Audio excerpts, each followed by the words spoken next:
गगन मंडल से उतरे सदगुरु सत्य कबीर, जलज माही पोढ़न कियो सब पीरन के पीर। सर्व सृष्टि के रचनहार कबीर परमात्मा चारों युगों में इस धरा पर आते हैं और आम साधारण व्यक्ति की तरह लीला करते हुए मानव समाज को सद्भक्ति मार्ग देकर चले जाते हैं।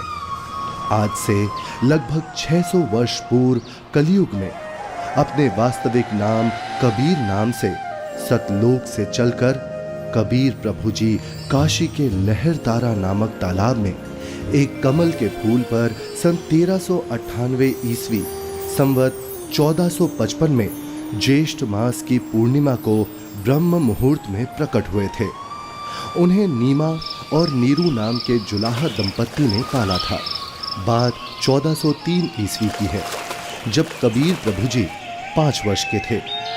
बालक रूप परमेश्वर कबीर साहिब जी ने 5 वर्ष की आयु से ही अपने अद्वितीय आध्यात्मिक ज्ञान में उस समय के सुप्रसिद्ध विद्वानों, ब्राह्मणों, काजी और मौलवियों के छक्के छुड़ाना शुरू कर दिया था।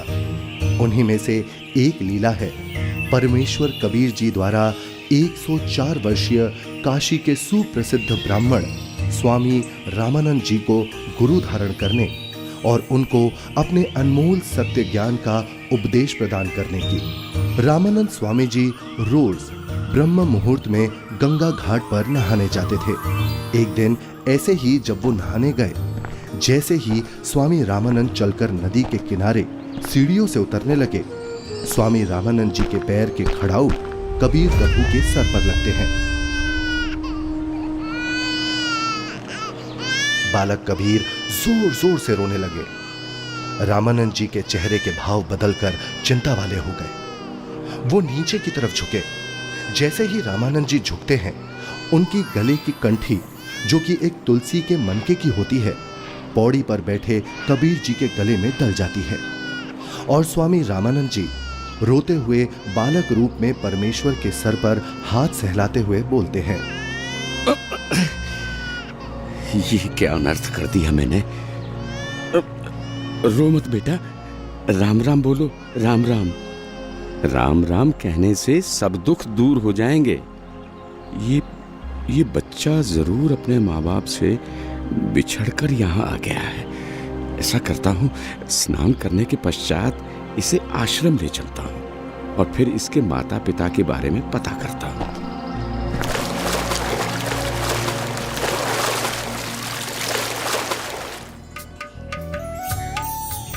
स्वामी रामानंद जी वैष्णव धर्म का प्रचार प्रसार भी खूब किया करते थे, जिसके लिए उन्होंने 1400 ऋषि शिष्य भी प्रचारक रूप में बना रखे थे। स्वामी जी के उन्हीं शिष्यों में से एक थे ऋषि विवेकानंद जी, जो कि बहुत ही अच्छे प्रवचनकर्ता रूप में प्रसिद्ध थे, जिनको स्वामी जी द्वारा काशी शहर के एक क्षेत्र का उपदेशक भी नियुक्त किया हुआ था। प्रतिदिन की तरह ही एक दिन जब ऋषि विवेकानंद जी शाम के समय विष्णु पुराण से कथा सुना रहे थे। श्री हरि विष्णु जी ही सभी के रक्षक व पूर्ण परमात्मा है। उन्होंने ही राम जी और कृष्ण जी के रूप में जन्म लिया है। वास्तव में भगवान विष्णु ही अजन्मे हैं, अविनाशी हैं। श्री हरि विष्णु भगवान की जय। श्री हरि विष्णु भगवान की जय। श्री हरि विष्णु भगवान की जय। वेद पढ़े पर भेद न जाने, बाँचे पुराण 18। पत्थर की पूजा करे, भूले सृजनहारा।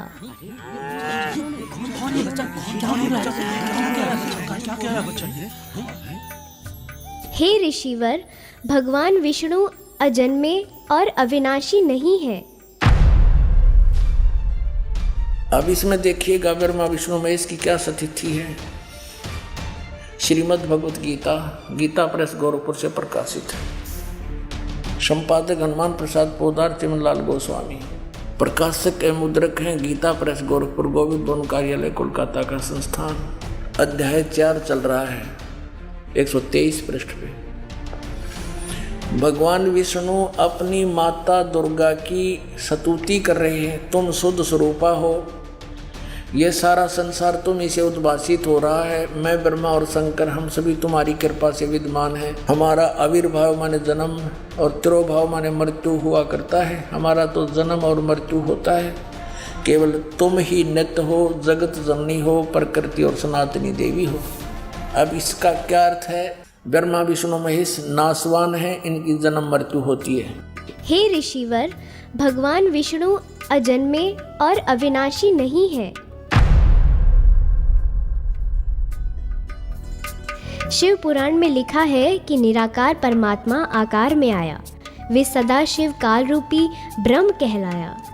उसने अपने अंदर से एक स्त्री प्रकट की जो प्रकृति देवी, अष्टांगी, त्रिदेव जननी, शिवा आदि नामों से जानी जाती है।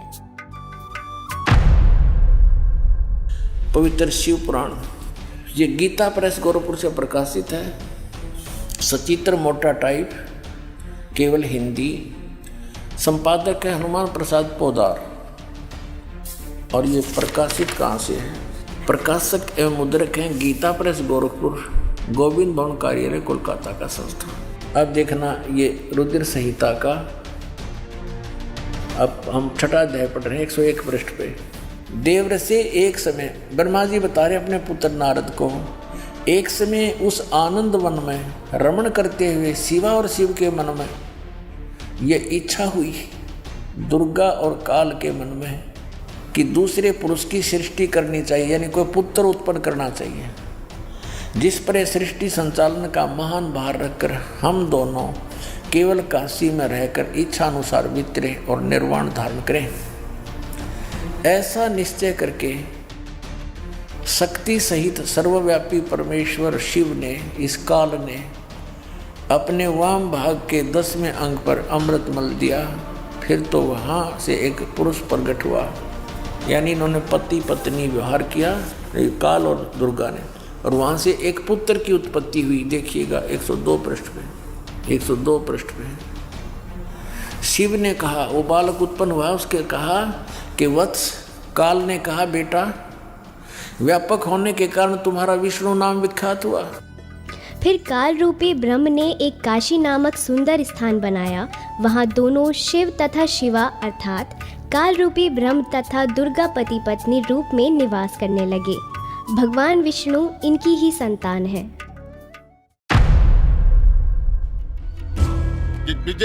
ये सब झूठ बोल रहा है।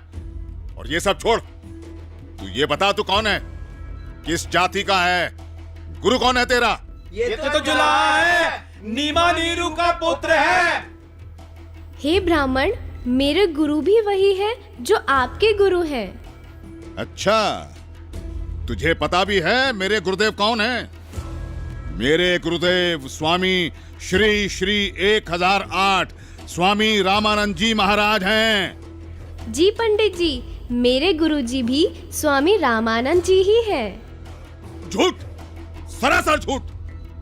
देखो भाइयों, ये जुलाहा सरेआम झूठ बोल रहा है। मेरे गुरुजी तेरे जैसे अछूत के दर्शन भी नहीं करते। शिष्य बनाना तो बहुत दूर की बात है। कल सुबह तुझे गुरुजी के समक्ष पेश करूंगा। दूध का दूध, पानी का पानी हो जाएगा। गुरुदेव तुम्हें स्वयं दंड देंगे। मेरे गुरु का नाम मिट्टी में मिलाता है। तुम भी आना भाइयों, देखना अपनी आंखों से। इस कबीर जुलाहे का झूठ कल सबके सामने आ जाएगा। हाँ, हम सब आएंगे, हम सब आएंगे, हम सब आएंगे।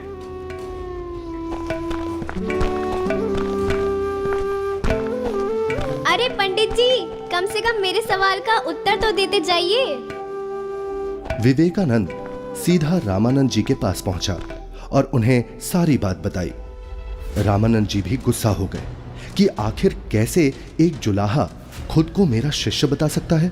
हे गुरुदेव, एक छोटी जाति का जुलाहा अपने आप को बड़ा विद्वान सिद्ध करने के लिए भगवान विष्णु जी को नाशवान बताता है। क्या नाम है उसका? गुरुदेव, उसका नाम कबीर है। कबीर? हाँ गुरुदेव, कबीर। हे गुरुदेव, उसने तो हम ब्राह्मणों का घर से निकलना भी दूभर कर दिया है। हमें महाशर्मिंदा होना पड़ रहा है। आज उसने भरी सभा में कहा कि पंडित स्वामी रामानंद जी मेरे गुरुजी हैं, मैंने उनसे दीक्षा ले रखी है। झूठा है वो, सरासर कपटी है वो जुलाहा। वो कैसे मुझे अपना गुरु बताता है? उसको कल लेकर आओ मेरे सामने, और उन सभी को भी बुला लेना जिनके सामने उस तुच्छ जुलाहे ने तेरी बेइज्जती की है। कल सभी के समक्ष उसके झूठ का पर्दाफाश करूंगा।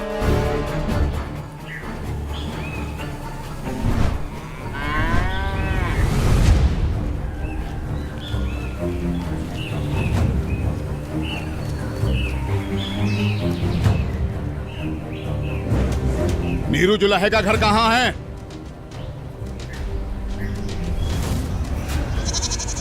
नीरू, नीरू सुनो, नीरू, नीरू। क्या हुआ भाई, बड़े परेशान दिख रहे हो? विवेकानंद अपने साथियों के साथ कबीर को पकड़ने आ रहा है। आपका घर पूछ रहा है। हाँ, लगता है कबीर ने इनको कुछ कहा है। उसे समझाओ, इनसे पंगा ना ले। क्या कौन आ रहा है? हमें हमारे कबीर के लिए कौन आ रहा है? कौन पकड़ेगा? नीमा और नीरू डर जाते हैं और कबीर को झोपड़ी के पीछे ले जाकर कंबल से उड़ाकर छुपा देते हैं। तभी विवेकानंद वहां पहुंच जाता है। कहाँ है वो दंड वाला कबीर? कल उसने भरी सभा में मेरे गुरुदेव का अपमान किया है। आज सबके सामने गुरुजी उसकी पिटाई करेंगे। हे ब्राह्मण जी, क्या बात है? इतना क्रोधित मत होइए। हमारा कबीर किसी का अपमान कर ही नहीं सकता। न जाने क्यों आप हमारे कबीर के पीछे पड़े हैं। मेरा कबीर यहाँ नहीं है। अच्छा, अभी पता चल जाएगा। तोड़ डालो इसकी झोपड़ी को और ढूंढ कर निकालो उस अधर्मी कबीर को। रुक जाइए, हम हाथ जोड़ते हैं। हमारे कबीर ने कुछ नहीं। घर में घुसकर विवेकानंद और उसके शिष्य तोड़ फोड़ करने लगते हैं तो कबीर प्रभु जी से नहीं रहा जाता। वो सामने आ जाते हैं। छोड़ो यहाँ, सब कुछ तोड़ फोड़ दो, सब कुछ। हे विवेकानंद ब्राह्मण, मैं यहाँ हूँ, झोपड़ी के पीछे। झोपड़ी के पीछे? पकड़ो उसे। पकड़ो।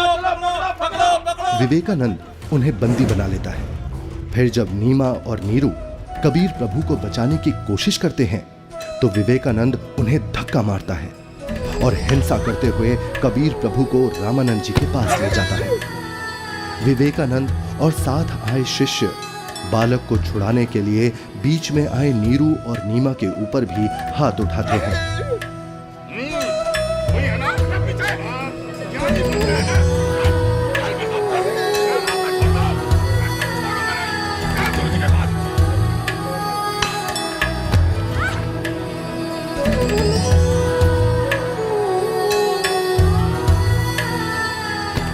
नीरू को भी कुछ गुंडे लाठी डंडों से मार मार कर मृत समान कर देते हैं।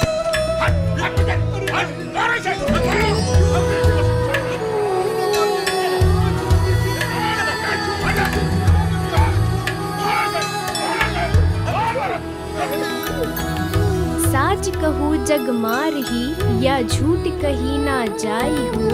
साच न पूरा पावते, ये झूठे जगपति आई हो।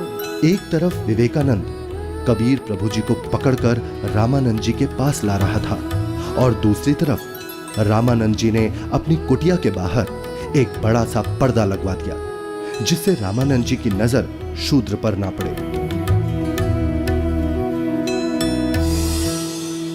हे स्वामी, आपके आदेश के अनुसार पर्दा लगवा दिया है जिससे कबीर की नजर आप पर ना पड़े। कबीर को इस पर्दे के पीछे ही खड़ा किया है। मारो इसे, इसने हमारे गुरुदेव का अपमान किया है। मारो, हमारे ईश्वर की निंदा की है इसने। मारो इसको, मारो इसे, मारो। शांत शांत शांत। आप सभी शांत रहें। गुरुजी खुद ही इस अधर्मी को सजा देंगे। कौन है तू जुलाहे?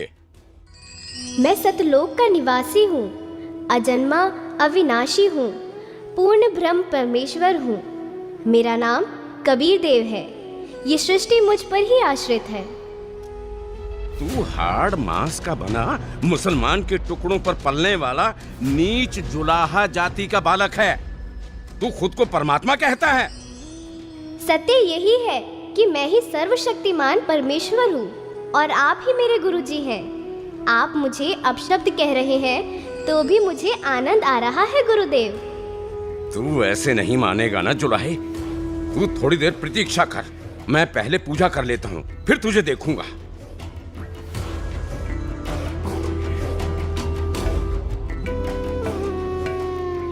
कहीं ये बालक सच में तो भगवान नहीं है, क्योंकि भगवान तो किसी भी रूप में कहीं भी आ सकते हैं। कहीं मुझसे कोई गलती ना हो जाए। अपनी पूजा साधना के बाद सोच समझ के बात करूंगा। 104 वर्ष के रामानंद, जो कि सालों से ध्यान कर रहे थे, वो ध्यान करते हुए ही ध्यान में ही भगवान की काल्पनिक छवि बनाते और उनकी पूजा करते। लेकिन उस दिन ध्यान में कुछ अलग हुआ। स्वामी जी कल्पना में खड़े होते हैं और श्रद्धा से नंगे पैरों जाकर गंगा से जल लेकर आए और ठाकुर जी के वस्त्र उतारे, फिर स्नान करवाया तथा नए वस्त्र पहना दिए, तिलक लगाया और भगवान के सर पर मुकुट रख दिया। तब पास में रखी कंठी पर ध्यान गया और कल्पना में ही बोले, हे भगवान, आज तो कंठी डालना ही भूल गया। फिर कंठी उठाकर मुकुट के ऊपर से डालने लगे, लेकिन माला मुकुट में फंस गई। अब स्वामी जी चिंतित हो गए और कल्पना में ही सोच रहे हैं, हे भगवान, आज ये आपके दास के साथ क्या बनी? यदि कंठी नहीं डाली तो पूजा अधूरी रह जाएगी, और अब यदि मुकुट उतार दिया तो पूजा खंडित हो जाएगी। आज से पहले ऐसी गलती कभी नहीं बनी थी। हे प्रभु, आज क्या गलती बन गई मुझ पापी से? आज का तो मेरा सारा दिन ही व्यर्थ गया। जब स्वामी जी मन ही मन में व्याकुल हो रहे थे और अपने आप को कोस रहे थे, तब परमेश्वर कबीर साहिब जी पर्दे के पीछे से बोले, हे स्वामी जी, चिंता मत कीजिए, इस माला की गांठ खोल दीजिए और फिर ठाकुर जी के गले में डालकर इस माला को बांध दीजिए, फिर आपको मुकुट उतारना नहीं पड़ेगा। स्वामी रामानंद जी ने जब कबीर साहिब जी की पर्दे के पीछे से आवाज सुनी तो उन्हें एकदम झटका सा लगा। वो एकदम आंखें खोलकर चौंक जाते हैं और मन ही मन विचार करते हैं कि हे भगवान, ये क्या? यहाँ ना तो कोई मूर्ति है और ना कोई माला। मैं तो काल्पनिक पूजा कर रहा था और मेरे मन में चल रही इस काल्पनिक क्रिया को इस बालक ने कैसे जान लिया? ये कोई साधारण बालक नहीं हो सकता। मेरे इस भजन क्रिया को तो केवल भगवान ही जान सकता है। ये तो साक्षात भगवान है। आपने तो मेरे मन की बात बता दी। आप तो स्वयं भगवान आए हो। आप कोई साधारण बालक नहीं हो। हाँ, आप कोई साधारण बालक नहीं हो। फिर स्वामी जी को महसूस हुआ कि बालक कबीर के शरीर में कहीं हड्डियां तो महसूस हो ही नहीं रही। तभी वो बालक कबीर को सीने से हटाकर उनके हाथ पैर यानी शरीर को दबा दबा कर देखने लगे। हे भगवान, आपका शरीर तो बहुत कोमल है, जैसे रुई हो। आपके शरीर की तुलना में मेरा तो पत्थर जैसा शरीर है। स्वामी जी क्या कर रहे हैं? स्वामी जी ने शूद्र को गले लगा लिया। क्या कर रहे हैं स्वामी जी? लगता है कि बुढ़ापे में गुरुजी का दिमाग हिल गया है, जो शूद्र को गले से लगा लिया। हे भगवान, अगर आपकी आज्ञा हो तो मेरी कुछ शंका है। कैसी शंका गुरुदेव? हे भगवान, एक बात समझ नहीं आई। आपने झूठ क्यों बोला? कैसा झूठ स्वामी जी?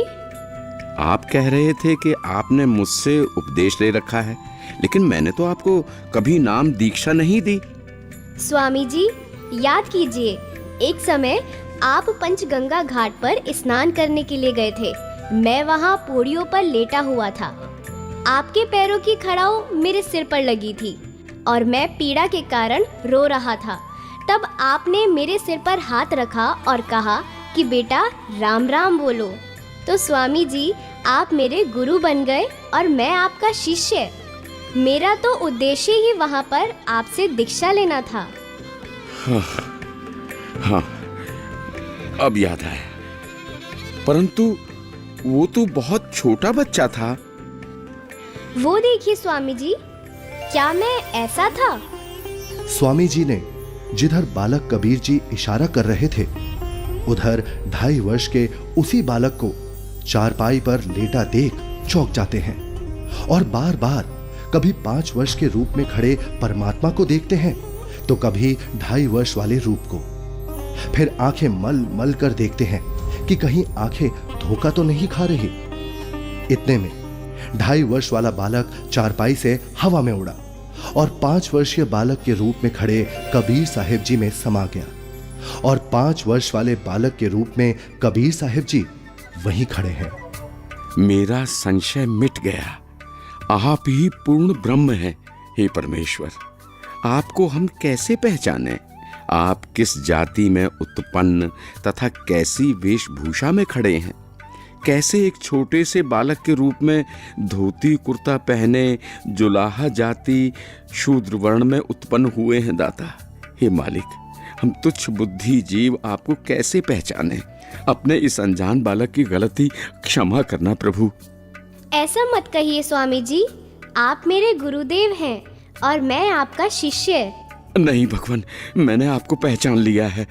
भगवान, आपके बच्चे की कुछ और शंकाएं हैं जिनका निवारण चाहता हूँ, यदि आपकी आज्ञा हो तो। हाँ स्वामी जी, बोलो, आपकी क्या शंकाएं हैं? हे कबीर देव, मैं अपने शिष्यों को राम नाम जाप करने को नहीं देता। यदि आपने मुझसे दीक्षा ली है तो आप मुझे वो मंत्र बताइए जो मैं अपने शिष्यों को देता हूँ। स्वामी जी, आप ओम नाम जाप करने को देते हो। आपने जो मंत्र बताया ये तो सही है, लेकिन एक शंका और है, कृपया उसका भी समाधान कीजिए। पूछिए गुरुदेव जी। मैं जिसे शिष्य बनाता हूँ उसे एक चिन्ह देता हूँ, वो आपके पास नहीं है। हे गुरुदेव, आप एक तुलसी की कंठी माला देते हो गले में पहनने के लिए। ये देखो गुरुदेव, उस दिन पंचगंगा घाट पर आपने ही तो अपने गले से निकालकर ये कंठी मेरे गले में पहनाई थी। ये सारी लीलाएं देखकर वह बालक रूप में खड़े कबीर परमात्मा की बातें सुनकर स्वामी रामानंद जी समझ गए कि ये कोई साधारण बालक नहीं है। उसके बाद कबीर परमात्मा ने स्वामी रामानंद जी को अपने उसी 5 वर्ष के बालक के रूप में अपने साथ यमलोक, स्वर्गलोक, विष्णुलोक, शिवलोक और फिर अंत में सतलोक में ले जाते हैं। ये सतलोक है। सतलोक में नूरी आत्माएं घूमती हुई, सफेद वृक्ष, सफेद फल, फूल, महल, दूधों की नदियां दिखती हैं, हीरे मोतियों के चमकीले पहाड़, सफेद वस्त्रों में मोतियों की माला पहने आत्माएं सतलोक में घूमती हुई। फिर वो दोनों एक बड़े से गुंबदनुमा महल के अंदर सतलोक में भगवान के पास पहुंच जाते हैं। सतलोक में पूर्ण परमात्मा कबीर जी एक गुंबद में एक ऊंचे सिंहासन पर विराजमान दिखते हैं। दोनों उस सिंहासन पर बैठे परमात्मा को प्रणाम करते हैं। अब बालक रूपधारी कबीर देव उस सिंहासन के पास जाते हैं और सिंहासन पर बैठे अपने अन्य रूप पर चवर करते हैं। ऐसा देखकर रामानंद जी सोचते हैं, इसका मतलब कबीर देव जी इस सिंहासन पर बैठे सच्चे परमात्मा के सेवक हैं। तभी सिंहासन पर विराजमान तेजोमय परमात्मा सिंहासन से उठकर खड़े हो गए और कबीर देव जी के सामने हाथ जोड़कर कबीर देव जी को बैठने का आग्रह करने लगे। बालक रूप में कबीर परमात्मा सिंहासन पर बैठ गए और पहले सिंहासन पर बैठे परमात्मा बालक कबीर को चवर करने लगे। रामानंद जी प्रभु के सामने हाथ जोड़कर खड़े रहे।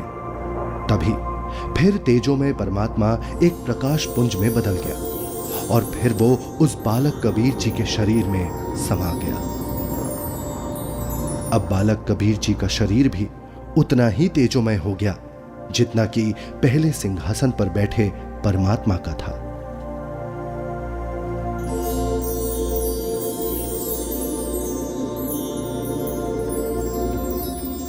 बोलत रामानंद जी सुनो कबीर करता रे, गरीबदास सब रूप में तू ही बोलनहार।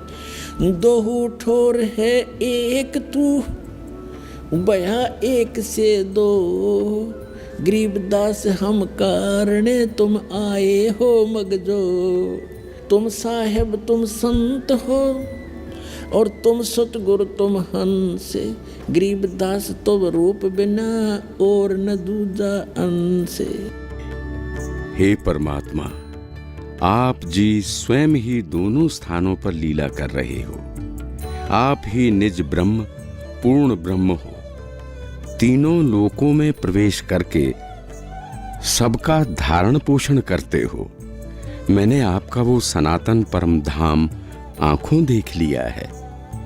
आप ही परमेश्वर हो, आप ही सतगुरु तथा आप ही तत्वदर्शी संत हो, और आप ही हंस अर्थात अच्छे बुरे को भिन्न भिन्न करने वाले सच्चे भक्त भी हो।